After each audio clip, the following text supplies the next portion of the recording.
Hey, welcome to section 5 of the Crash Web Tech course. We are going to review the lists in HTML, and we are going to review the ordered list and the unordered list. An ordered list is a list that is ordered by some numbers. So for instance, if we have 5 items in a to-do list for the day, they're going to be ordered by 1, 2, 3, 4, 5, or A, B, C, D, E.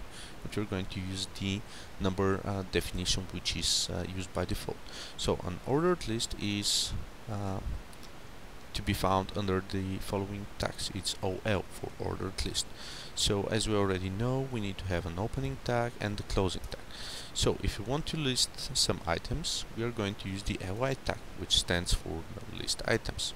So our first item into the ordered list is going to be, say, if there's a grocery list, for the store it's going to be cheese, which is important for the health.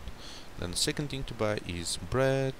Then we might have milk or something like this, or I don't know, some chicken thing that we might need to bring into the store, and so forth. So if we refresh here, we'll see that we have now our ordered list.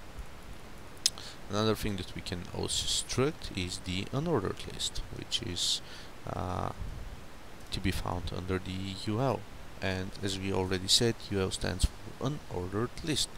We also need to add list items here, so we might have some first bullet, then we might have some another entry, and so on and so on. So if we refresh here, we'll see that we have our bulleted list.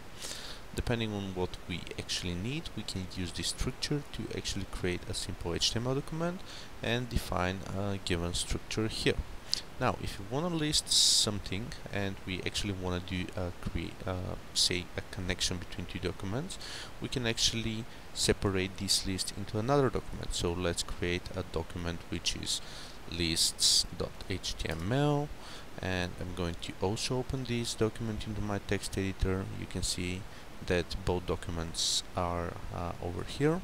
I'm going to need the doc type HTML for the beginner, another HTML document.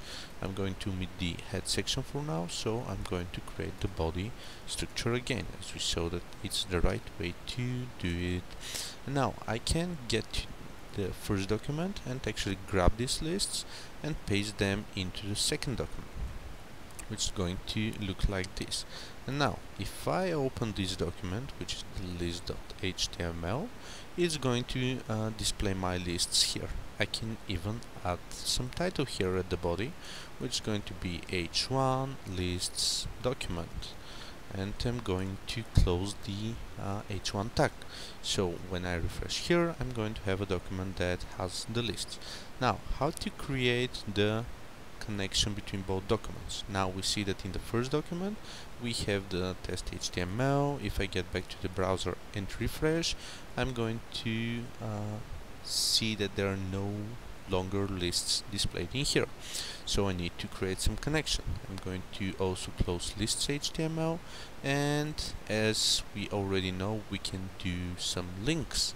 And as we did the link for my webpage leverage.com, we can create another link to our page, which is lists.html. So we create an anchor with the h-reference of lists.html. Keep in mind that this is in our folder, in the same folder where test.html resides.